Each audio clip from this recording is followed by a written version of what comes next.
बल्कि गीत अच्छा हो तो बेसुरी आवाज भी अच्छी लगती है। याद नहीं हुआ, बल्कि दिल में छप कर रह गया है। मैं लाख बुलाने की कोशिश करूं, मगर बुला नहीं पाती।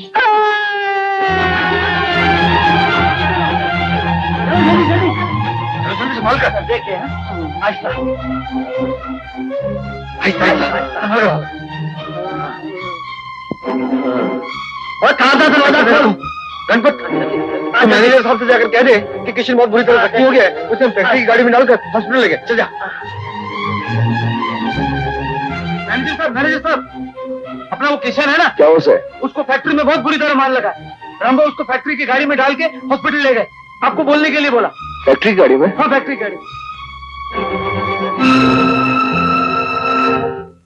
I'll call you back. Okay? Excuse me madam, क्या मुझे आपकी गाड़ी की चाबी मिल सकती है? किस लिए? एक जरूरी काम से बैंक जाना है। कंपनी की गाड़ी क्या हुई? मजदूर ले गए उसे। मजदूर ले गए? वो मजदूर यूनियन का लीडर है ना, राम, वो ले गया। उसको क्या हक है कंपनी की गाड़ी ले जाने का? अब क्या बताऊं आपको मैडम, यही सब दुख सह कर चाचा जी का ध्यान हो गया। एक मजदूर की उंगली में जरा सी चोट क्या आ गई, दो चार कतरे खून के बह गए, उसने शोर मचाना शुरू कर दिया। मालिकों को गाली देनी शुरू कर दी। कहने लगा, ये मालिक लोग समझते क्या अपने आप को? कब तक मजदूरों का खून चूसते रहेंगे? कब तक उनकी जिंदगियों से खेलते रहेंगे? खुद की गलती से उंगली में चोट आई और खून चूसने का इल्जाम लगा दिया मालिकों के ऊपर। और वो राम है ना, राम, उसने तो आओ देखा ना ताओ उसे गाड़ी में बिठाया और सीधा लेकर चला गया। उसकी इतनी हिम्मत हो गई? वो समझता क्या है अपने आप को? ये फैक्ट्री, यहाँ की गाड़ियाँ उसके बाप दादा की जायदाद है। तुम फौरन पुलिस में कंप्लेंट लिखो। नहीं मैडम, नहीं, हमें एक कदम हरगिज नहीं उठाना चाहिए। हमें शांतिपूर्वक काम करना चाहिए।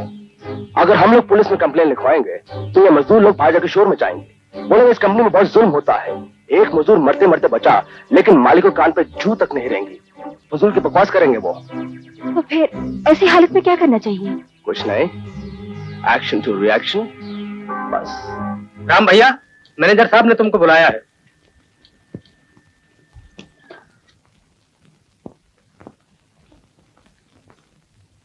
आपने मुझे बुलाया? ये क्या है? पढ़े लिखे आदमी हो, पढ़ लो, मुझसे क्या पूछते हो?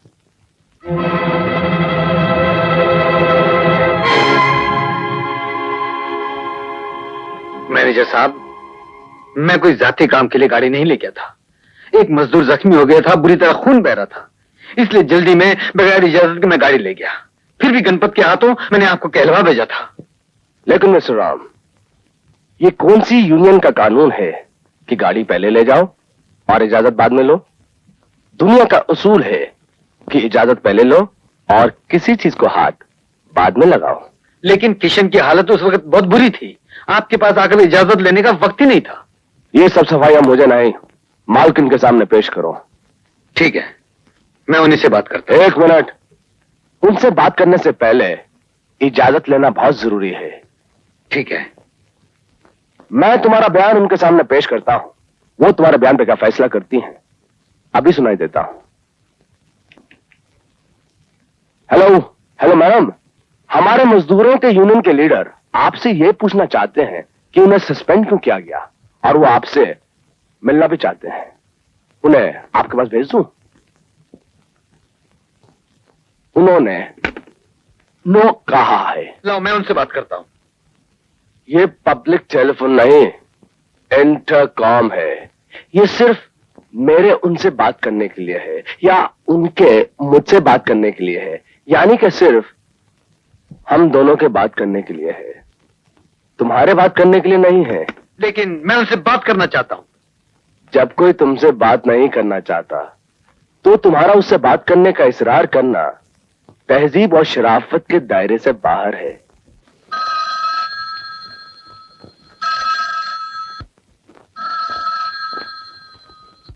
हेलो। नमस्ते मैडम, मेरा नाम राम है। मैं आपकी फैक्ट्री की मजदूर यूनियन का लीडर बोल रहा हूँ। मैंने तुमसे पहले भी कहा था ना कि मुझे फोन करने की कोई जरूरत नहीं। अब जरूरत है मैडम, इसीलिए मैंने फोन किया है आपको। क्या मैं पूछ सकता हूँ कि मुझे सस्पेंड क्यों किया गया है? वो मुझसे मत पूछो, मैनेजर से पूछो, या कल के अखबार में पढ़ लेना। लेकिन इस बात की क्या गारंटी है कि जो बयान आप अखबार में देंगी वो बिल्कुल सच होगा? सही होगा या गलत होगा ये बहस करने की मेरे पास फुर्सत नहीं है। बहस करना है तो केस करो, कोर्ट में जाओ, वहां बहस होगी। और एक बात मैं आखिरी बार कह देती हूँ, अगर तुम इस तरह बार बार मुझे फोन करके तंग करोगे तो मैं पुलिस में तुम्हारी कंप्लेंट लिखवाकर तुम्हें गिरफ्तार करवा दूंगी। मैडम, आपकी फैक्ट्री की तरफ पुलिस डिपार्टमेंट भी आपकी मिल्कियत नहीं है, जहां आपकी जबरदस्ती चलेगी या आपका मनचाहा कानून चलेगा। अगर पुलिस में आप मेरे खिलाफ शिकायत लिखवा सकती हैं, तो उस बेजान शिकायत का जवाब देने के लिए मैं भी मुंह में जबान रखता हूं। याद रखिए इस बात को। क्या बात है बेटा, ये पुलिस वालों के नाम पर किससे बहस हो रही है? अपनी फैक्ट्री की मालकिन से। उन लोगों का जुल्म दिन ब दिन बढ़ता ही जा रहा है। किसी मजदूर के साथ बेइंसाफी हो तो मिलना तो एक तरफ, फोन पर बात करने से इनकार करती है और ऊपर से धमकी देती है कि पुलिस में रिपोर्ट लिखवाकर गिरफ्तार करवा दूंगी।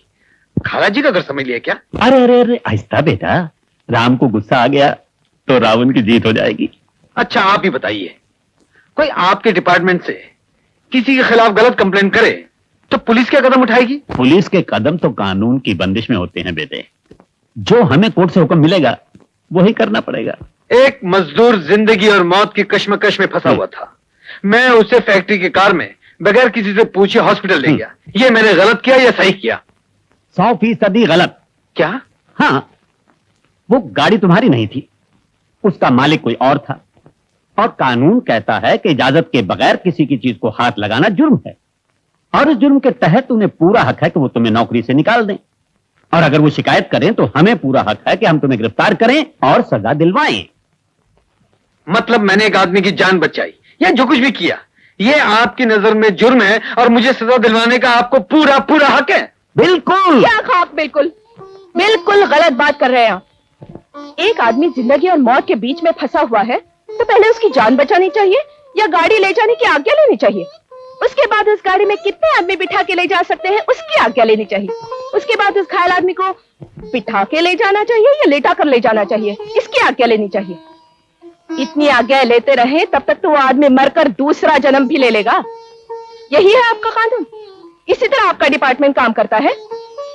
जान बचाने वाले का शुक्रिया तो अदा करते नहीं, उल्टा उसे बगैर पूछे गाड़ी ले जाने के जुर्म में गिरफ्तार करने की धमकी देते हैं। चल बेटा चल, मैं देखती हूँ कौन गिरफ्तार करता है तुमको। बड़े आए कानून वाले। मगर तुम्हें कानून के मामले में टांग अड़ाने की क्या जरूरत है? बिल्कुल है, सरकार जनता की माँ बाप होती है। अगर वो माँ बाप अपनी औलाद के साथ इंसाफ नहीं करते तो क्या मैं भी अपनी औलाद के साथ नाइंसाफी होती देखकर खामोश रहूंगी? कभी नहीं, कभी नहीं, कभी नहीं। हाँ जाओ जाओ, काम करो काम करो। कुछ काम वाम नहीं करूंगी। तुम्हें क्या हक है कि तुम्हें इसे गिरफ्तार करो? कोई से हाथ लगा के तो देखे। हथकड़ी छीन कर चूल्हे में न फेंक दूं तो मेरा नाम भी शांता नहीं है। अरे तू चुप कर, आहिस्ता बोल आहिस्ता बोल। अगर बाहर वालों ने सुन लिया तो क्या कहेंगे कि इंस्पेक्टर जगदीश बाहर तो दुनिया को धमकाता है और घर में बीवी से डरता है। कहने दो, मुझे किसी की परवाह नहीं। तुमने तुमने तुमने कहा कैसे कि तुम इसे गिरफ्तार करोगे? कोई मजाक है? बस बस बस बस माँ, तुमने अपने बेटे को पढ़ा लिखा कर समझदार बना दिया है। अगर पिताजी कानून वाले हैं तो तुम्हारा बेटा भी कानून जानने वाला है। मैं निपट लूंगा इनसे। अरे तू नहीं, मैं निपट लूंगी। एक मिनट बैठिए ना। कोई मजाक है? अरे माँ, गिरफ्तार करने अरे वाले। माँ, पिताजी थके मांदे आए हैं, जाओ इनके लिए खाना लगा दो। जाओ गिरफ्तार करने जाओ ना। वाले। मजाक है? दोस्तों, जुल्म का पानी अब सर से ऊंचा होता जा रहा है और उसका सिर्फ एक ही इलाज है, और वो इलाज है हड़ताल। हड़ताल? इसलिए बस कर दी मैडम। इन लोगों का काम होता सिर्फ हड़ताल करना, मतलब एक्शन। मगर ये जाहिल लोग भूल जाते हैं कि उनके इस एक्शन का रिएक्शन भी हो सकता है। लेकिन फिर भी कोई वजह तो होगी। सीधी सी बात है मैडम, उनके यूनियन लीडर ने एक्शन लिया कि बगैर किसी की इजाजत कंपनी की गाड़ी लेकर अस्पताल चला गया। उसके इस एक्शन पर हमारी मैनेजमेंट ने रिएक्शन लिया कि उसे सस्पेंड कर दिया। उसके इस सस्पेंशन के रिएक्शन पर उन्होंने एक्शन लिया, हड़ताल कर दी। मगर आप चिंता मत कीजिए मैडम, इस एक्शन रिएक्शन का मेरे पास भरपूर एक्शन है। कैसा एक्शन? मैडम, मैंने डॉक्टर से एक बनावटी सर्टिफिकेट बनवा लिया है कि वो मजदूर शराब के नशे में था जब उसका हाथ मशीन में आके कट गया, और नशे में काम पर आना फैक्ट्री एक्ट के खिलाफ है। इसलिए हम लोगों पर कोई इल्जाम नहीं आएगा। नहीं, ये तो सरासर नाइंसाफी है। इस किस्म का झूठ बोलकर हम जीना नहीं चाहते। ये सब यहाँ नहीं चलेगा मिस्टर रवि। जाइए अभी और इसी वक्त मालूम कीजिए कि वो मजदूर किस अस्पताल में है। वो उसका जो हक बनता है हम उसका मुआवजा देंगे। देखा किशन, ये है इंसाफ।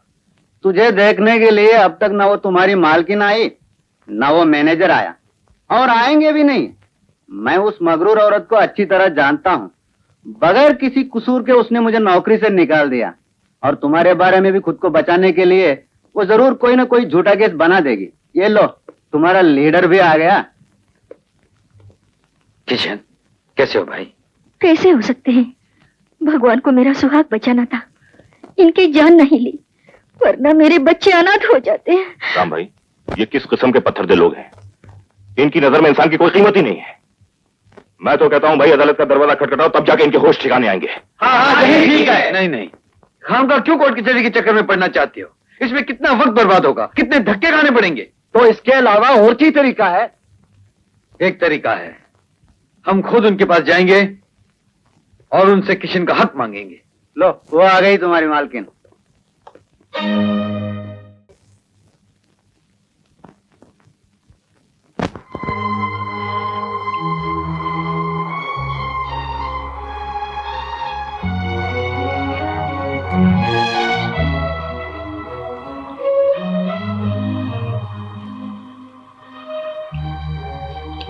इतने दिनों से हमारी मुलाकातें होती रही, तुमने मुझे अपने बारे में सच क्यों नहीं बताया? मुझे क्या मालूम था कि जिससे मैं प्यार करता हूँ उसके यहाँ नौकरी भी करता हूँ। कम से कम तुमने मुझसे मेरे बारे में तो कभी पूछा तो होगा। मेरी आदत नहीं कि खामखा मैं किसी से उन बातों के बारे में पूछूं जो मुझे बताई न गई हूँ। ठीक है, न तुमने कभी मुझसे पूछा और न मैंने कभी तुमको अपने बारे में बताया, मगर अब तो हम एक दूसरे को जान गए हैं ना। मैं रात भर यही सोचती रही कि हमारा प्यार का अंजाम क्या होगा, और इस नतीजे पर पहुंची हूँ। किस नतीजे पर? यह है कि हम शादी कर लें।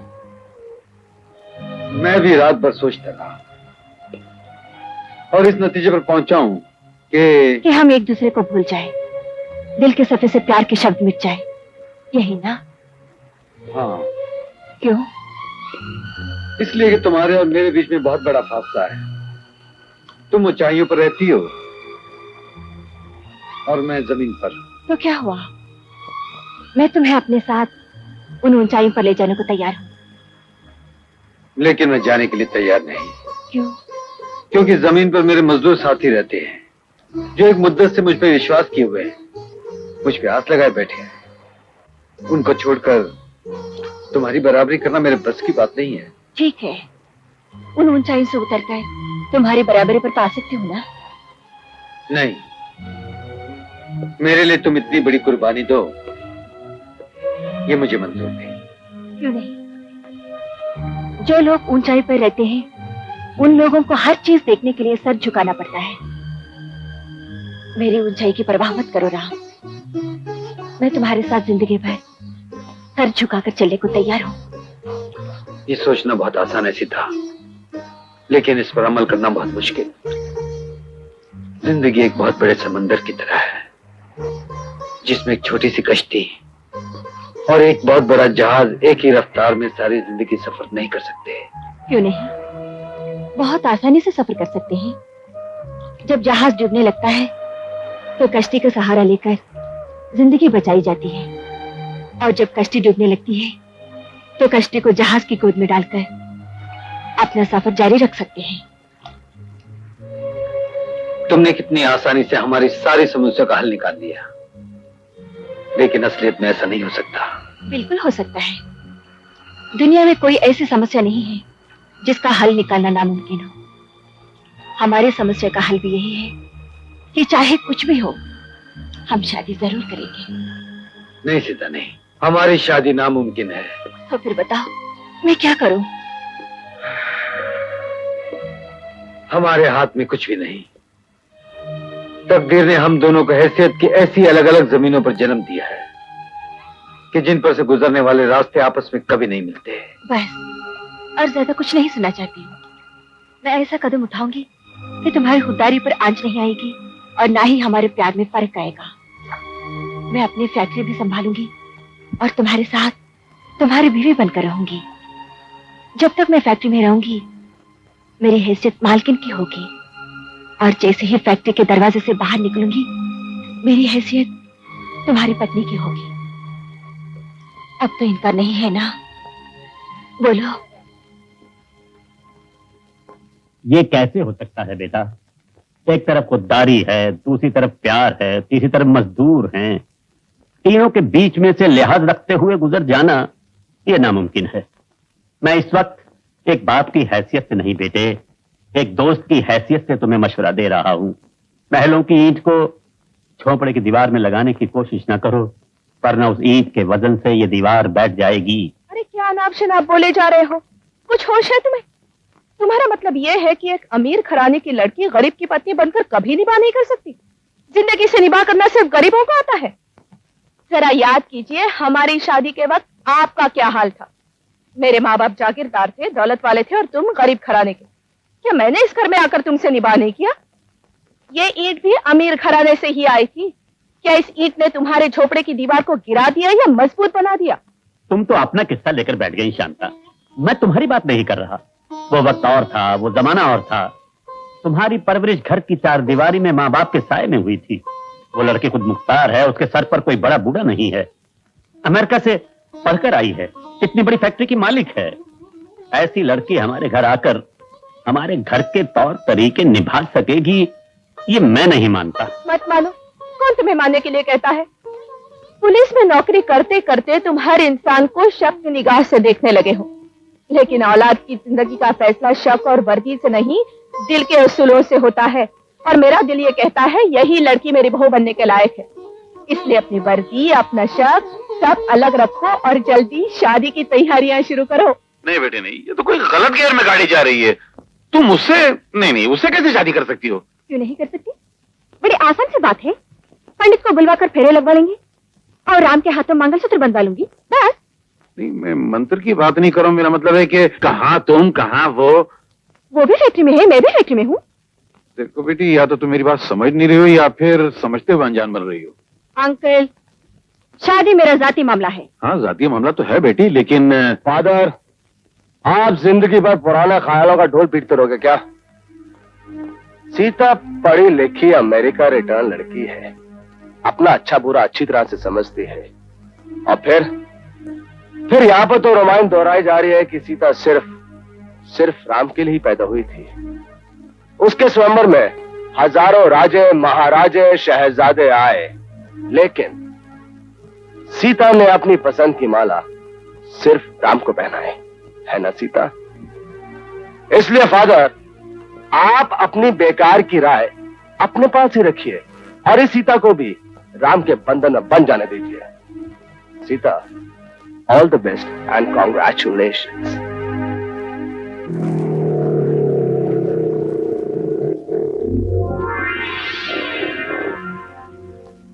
अरे ड्राइवर साहब, गाड़ी हटाओ, जाने के लिए रास्ता नहीं है।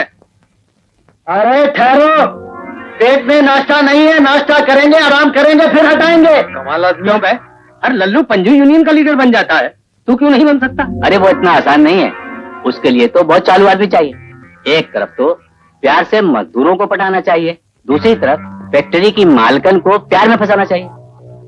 इसके लिए पढ़े लिखे की जरूरत है, और अपन तो अंगूठा चाप है। अरे वो कौन सी बड़ी बात है, ऐसी लड़की तो कोई भी फंसा सकता है। ये तो अमेरिका से आई है और वहां की लड़कियां बहुत होशियार होती हैं। मजदूरों को अपनी मुट्ठी में रखने के लिए उसने उनके लीडर को ही फांस लिया है। अरे यार, वो सुन रहा है, बेचारे को बुरा लगेगा। काहे को बुरा लगेगा? वो तो उसकी दौलत के लिए शादी कर रहा है, इज्जत के लिए नहीं। और जिस दिन हम उसे यूनियन की लीडरी से निकाल देंगे तो मालकिन भी उसे घर से निकाल देगी।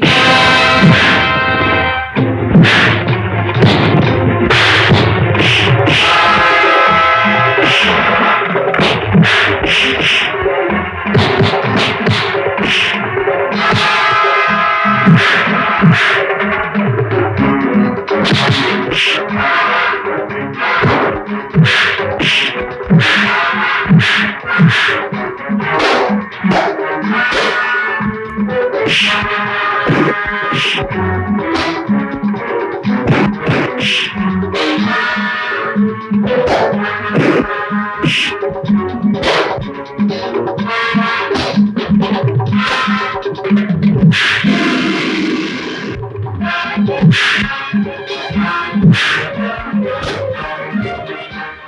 अरे क्या हो रहा है?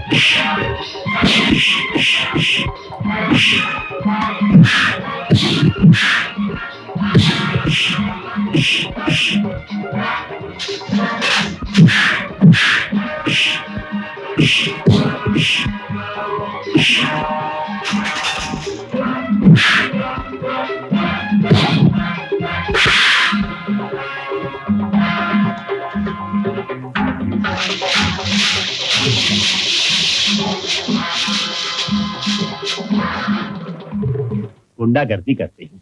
अरे तेरे कहीं चोट तो नहीं अरे है? नहीं पिताजी, इतनी वर्जिश तो रोज फैक्ट्री में हो जाती है। अरे वो तो ठीक है, लेकिन ये लोग थे कौन? ये मैनेजर रवि के गुंडे हैं।